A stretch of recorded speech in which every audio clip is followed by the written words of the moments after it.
What's up, you beautiful collectors and action figure fans? Once again, it's the one and only Optibottom coming at you with another video review. And on today's episode, we're going to be taking a look at the new Hot Toys MMS 593 of the 1/6 scale Batman from the 1995 film Batman Forever. For the packaging, as you can see, absolutely gorgeous image of what looks like the figure right there in the front. Of course, you got the Batman Forever logo right there with the Batman logo surrounded by the Riddler logo, which that is really cool. Of course, you got the Batman text here on this very nice glossy sort of background. Come around to the side, you got Batman Forever. The other side here has that as well. Come around to the back of the package and you have contact information, warnings, all that fun kind of stuff. And then this is a slip sleeve style package, so when you lift this up on the back of it, I really like how they did this. It kind of incorporates both Batman with that logo, Riddler with this one, and then the dark and light color of Two-Face, which was the other villain in the film. I dig that. That's really cool. And then when you come around to the other side, you got the open window that fully showcases the figure.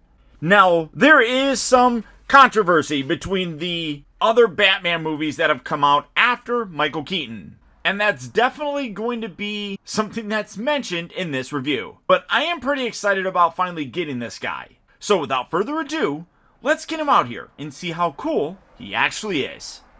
Alright guys, so here we have the Sonar Suit version of Batman from Batman Forever opened up and out of its packaging. Back in 1989, the world was introduced to Michael Keaton as the Batman. 3 years later, with Batman Returns, we got Michael Keaton again. But in 1995, they decided that the Tim Burton version of Batman was a little too dark, and they wanted to go a little bit lighter of a route. Tim Burton really wasn't on board for that. And because he wasn't, Michael Keaton wasn't either. So they decided to recast Batman, and Val Kilmer got the job. And honestly, this is a figure that I never really thought we would get. I'll be incredibly shocked if they decide to go to the Batman and Robin version of Batman and give us George Clooney. That would completely blow my mind. But honestly, I kind of have a guilty pleasure for Batman Forever. Yeah, it's not that same Tim Burton style, but for the most part, I enjoyed it. So I was really curious to see how this figure would turn out. And there's some definite positives and negatives to him. Starting off first with his accessories, coming down to take a closer look at him.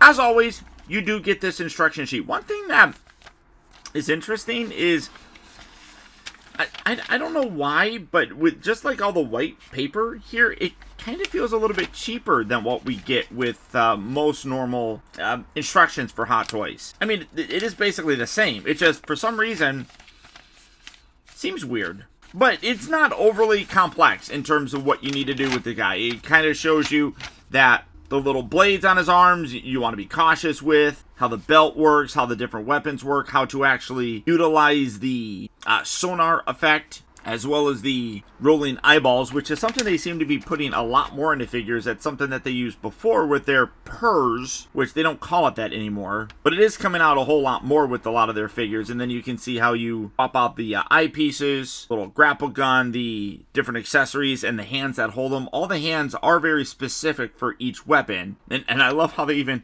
just include a pair of hands that's designed to have him stand there like he's holding his belt. But there you go. So yeah, with all the hands, as you can see, you got a pair of fisted hands that are on them. You get a right and left, kind of just relaxed hands, which is par for the course when it comes to Hot Toy figures. You always get some relaxed hands, you also get some fisted hands. But then you do get a bunch of right hands here that have slightly different poses for the fingers, again, designed for the different weapons. So like, for example, this one is going to be designed for his little batarang thing. You just put that right inside there, or maybe like that. I don't even know that, because that's really tight. So you're gonna put it in there, have them throw with it, you know, if you want to. You also have this one, which is him having the two knuckles kind of spread out, where is more designed for this guy. You're gonna bring this in here, kind of get the finger around there. I always get a little bit nervous when you have to kind of wrap fingers and stuff around, but you're gonna do something like that.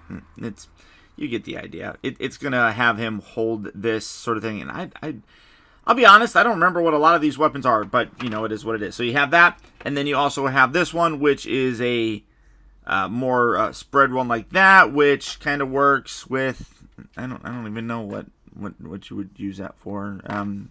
The instructions show us, so let's look real quick. I am Batman. All right, so this one, oh, okay, that's just the little, kind of the weird weapon right here. That's this guy. I guess it's that guy. So you do something like this. He holds that. Yes, I don't know, but you have the hand right there. You get the idea. And then you do have, like I said, this is just kind of funny, so you can have him kind of holding onto his belt. I kind of dig that, to be totally honest with you. That's neat. And then, like I said, you do get all these extra weapons. So you got this little bladed sort of thing that spins around and maybe it cuts things. Like I said, I have honestly not watched this movie in a very long time. So a lot of these little tiny accessories I don't really remember very much, but that is kind of cool looking. I do dig that. You also do have this grapple sort of section right here. This is just going to wrap around his arm, but you have a couple different things here. So this little piece here can detach, revealing like this little tiny batarang sort of thing. And then this has a little metal kind of rod that you just then take this, put that in there, and this is him shooting. It seems like it's fairly short. To be totally honest, it probably should be a lot longer, but, you know, it is what it is. So you do have that section. And then, like I said, I have no idea what this thing is supposed to be. Almost looks like it's like a little propeller thing. So is this the thing that, did he use this to kind of go through the water? Because it looks like that. I honestly don't remember, but it's cool looking. I like it. And then you do get the batarang sort of thing right here, which you have a closed version of it. Probably would have made more sense to make it where you could swing it open instead of making two of them, but you have a closed version, and you can see how that matches up, and then you got the two separate pieces right there, so you can see how that swings out, and then it would throw that. You also do get a pair of extra wrist pegs in case you need them, and then you do get the Sonar Eye thing, which he did use this in the movie. Again, this is the Sonar Suit, so you do have these eyes here, which just literally have those little grid things on there, and then you got these little bits right here, or this little section here, that I'll show you how to do that. You take the head off and kind of move things around to kind of articulate his eyes, and then this, you just kind of take this and put that in to kind of do it. So you get this little tool, like I said, to kind of help you move things around. And then you also do get this really cool, very similar looking display base. This is the same type of display base that we've got with a lot of the Batman figures, where you have a cool logo there. I do like how it's a three-dimensional sort of thing. You can actually feel it with the cool Batman logo, the Joker logo. You got the green in the back. That looks really nice. It says Batman right there. But if you remember right, this used to have a battery compartment, which you can still see that they just haven't really changed it much at all. And then these would light up. The Batman, the Joker from the 1989 movie, they all had that. So these actually still kind of rotate around, which is kind of funny. But there's no lights or electronics in this at all now. And then you have this little adjustable cradle, which that's stuck down there. Brings this up, and then you can have him stand on it. That is really stiff, though. So decent amount of our accessories with them, some of which I just don't really remember at all. So you can kind of mix and match and place around with them. I'm really not going to that much. I think just having them stand there is perfectly fine for me and my personal display. But it is what it is. But coming in to take a closer look at the figure, this guy looks absolutely terrific. The sculpt work, the detail, everything is absolutely spectacular. Even though that you can only see the lower portion of Batman's mouth, without a doubt that looks like Val Kilmer. Much like Michael Keaton's mouth and his eyebrows have a very distinct look, that absolutely has a very Val Kilmer look to it. I'm absolutely impressed with that likeness. I like the little vents there along the side. Everything on there comes together very nicely. Come down to take a closer look at the chest area. You can see that the Sonar Suit takes a slightly different look than what Val Kilmer wore initially. Throughout the majority of the movie, it had a very Michael Keaton style look to it, but it evolved to this, and I like it, as it is meant to be a specialized suit. It does have a different and unique look to it, but still maintains a lot of that same Batman-esque nature that we're used to see. Like, for example, with the Bat logo there built in. Of course, you got the cape and everything going around there, the abdomen area, the belt section with that little blast of gold. That looks really nice. Nice silver. One thing that I will say is that this isn't as black of a figure as I thought it was going to be. I'm trying to come down a little bit. A lot of it is this very dark silver color. You can see that the cape is very black, the gauntlets are black, but a lot of the actual body itself has a very silver element to it. Very nice, very glossy. One thing though that I talked about, in terms of like pluses and negatives, his hand popping off is definitely a little bit of a negative. I just didn't add that all the way in there. Is his suit. It is all rubber, and when you feel it, it has a very sticky, rubbery feel to it, and I don't really like that all that much. While it looks amazing, just the material that they used, maybe they did that just so they could get that very reflective look on there. I just don't like it all that much. But you can see there is some space between the suit and the body. So you can still articulate him, but you still get some of the bunching there just because of that extra looseness of it. It's not bad, don't get me wrong, but it is definitely worth noting. Even when you come down to look at the legs and everything, again, gorgeous detail with the circles and everything. Yes, he does have his little bat booty on there, not nearly as bubbly as you would expect, although it does feel a little bit padded. And then you come down to the boots and you can see that those are black. It's not maybe as noticeable on camera as it is in hand, but the overall look on him is fantastic. The cape I really like as well. Usually they don't do a good job with Batman capes. This one actually looks nice. The back section here has a lot of this textural detail that really does kind of look like a bat wing, but it does have an intersection which is just this kind of cloth material. So it's dual layered. I don't know if you can feel, it definitely feels like it's two layered or anything or something like that, but you can kind of wrap this around, but it's really not designed for that. You can kind of see that you can kind of recreate that a little bit more iconic Batman look, but this pokes out. It is really designed to be over his shoulders like this, resting down, and then when you come around to the back, you can see how it lays. Again, I don't know how I really feel about that. I do kind of like that more covered up sort of look, but this definitely does showcase the costume very, very nicely. The other thing that I don't particularly like is this belt is free-flowing, and I wish it really wasn't. And you can see you got some line work and everything underneath here.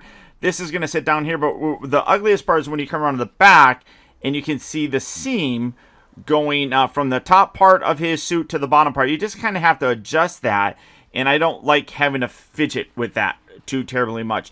The overall look, though, like I said, is very, very nice. I do think that there could have been some things that were done differently, but all in all, a good-looking Batman suit.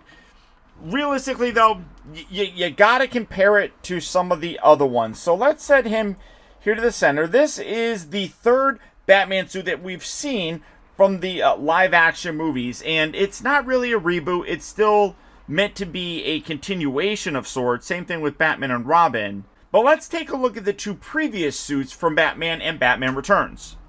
And like I said, the Sonar Suit is meant to be a more specialized sort of bat suit than what Val Kilmer was wearing at the beginning portion of the movie. That one definitely did resemble the Batman and Batman Returns one a little bit more. But here you can see the difference. In terms of the Batman and Batman Returns, not a lot was terribly different between the two. There were some stylistic changes, but all in all, pretty much the same. One thing that you are noticing, though, is that there's a height difference here. And honestly, that's accurate. People have complained that the body has gotten better and taller and everything than some of the older ones because these are fairly old releases. In fact, I want to say that the 1989 Batman was one of my very first Hot Toys that I ever got. But realistically, Val Kilmer is listed at about 6 feet tall, whereas Michael Keaton is listed as about 5'9". So you're looking at about a 3-inch difference. Now, in terms of 1/6 scale, that looks about right, to be honest. Now, the interesting comparison will be when I bring in Robin from Batman Forever and compare him to the Michael Keaton version, because both of those actors are roughly the same height. But this looks fantastic.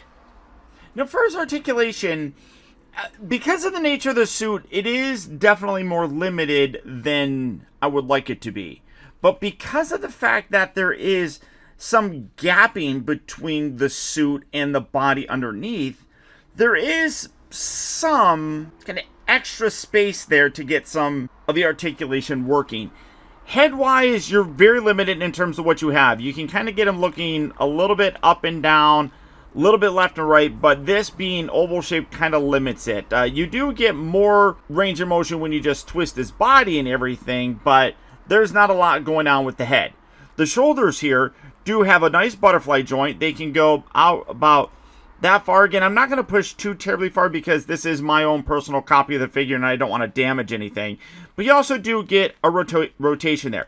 The forward and back motion is there, but again, because of the rubbery nature of the suit, I'm not too terribly comfortable going past about there, to be totally honest with you.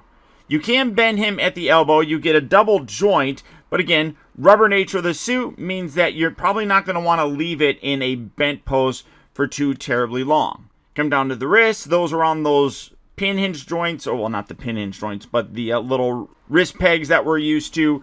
He does have a diaphragm joint right up there, and then a rotation at the waist. It does kind of feel like there's a soft ratchet, so you can kind of get it to kind of stay in that position. That's pretty cool.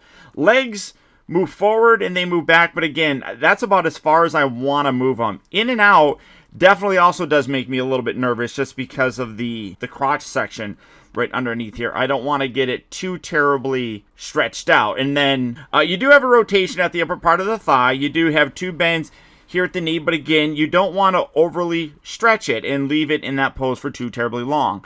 The ankles here rotate, the whole boot does, but there's nothing really else at the ankle itself. Maybe a little bit of in and out sort of thing, but you're not going to get a lot of posing with it because it's all just one piece. So like I said, limited, but you can get his arms in kind of a cool look, where it's not overly bent or anything like that. Something like that, I guess. It gives it a more natural sort of look to it. So yeah, he's limited in terms of his articulation, but he still looks really cool, and he definitely has a very unique presence. He's not Michael Keaton, but Val Kilmer, in my opinion, still did a pretty good job with the film he was given. Now, ultimately, Batman Forever is not one of the most critically acclaimed versions of Batman that we've ever gotten. But in my opinion, it was still a fun version of him, which is ultimately what the director Joel Schumacher wanted to do. Granted, it did get a little bit over the top, and ultimately I feel like it was that ultimately did in Batman Forever and Batman and Robin. But that being said, Val Kilmer still did a pretty good job. And from my understanding, it was mostly just a scheduling problem that kept him from coming back for Batman and Robin, resulting us getting a third Batman, that being George Clooney. But what Hot Toys did here was recreate a very kind of polarizing version of Batman with this release. And love him or hate him as the Batman, Hot Toys nailed the look. The suit looks absolutely fantastic as it did in the film. But the most impressive part is going to be the likeness. Just from that part down, you can totally see that that is Val Kilmer. Accessory-wise, he comes with a pretty good amount, even though I'm not entirely sure what all of them are. And while this figure does have some negatives, like the rubberized suit, the belt that just kind of floats around, and I guess you could kind of say the ankles on him not being able to really kind of pose, I would have preferred a split cut boot. The look that they recreated here is top notch. And while currently this figure is pretty much sold out everywhere, initially it lasted for a good long while. And now the value of it is slowly starting to increase. Initially at a price point of around $250, $260, it can go upwards now of around $300, which is usually the case because as soon as a figure sells out and it's not available anymore, that's when everybody wants it. And with increased demand comes increased prices. So the moral of the story is if you're on the fence about something, don't wait too long to decide, because that indecisiveness can end up costing you extra money in the long run. This guy was worth picking up. Again, even if you didn't like the film, it is a good representation of Batman, at least as he appeared in Batman Forever. And Hot Toys deserves a lot of credit for recreating him. But there you go, guys. There's my look at the new Hot Toys Batman Forever Sonar Suit Batman. As I mentioned, he is sold out right now. But as with a lot of other Hot Toy figures, when they go up for pre-order, you can add them to your collection by pre-ordering them through Big Bad Toy Store, where with no money down, you can secure yours and over time put some money aside so that when the figure does release, usually a year or sometimes longer after the pre-order announcement, you already have the money to be able to pay for it. And it'll be shipped to you as soon as it comes in stock through them. But beyond that, guys, that's about it. Once again, I want to thank you all so much for tuning in and watching. I love and appreciate all of you. And until next time, this is Optibotimus saying adios, au revoir, and auf Wiedersehen.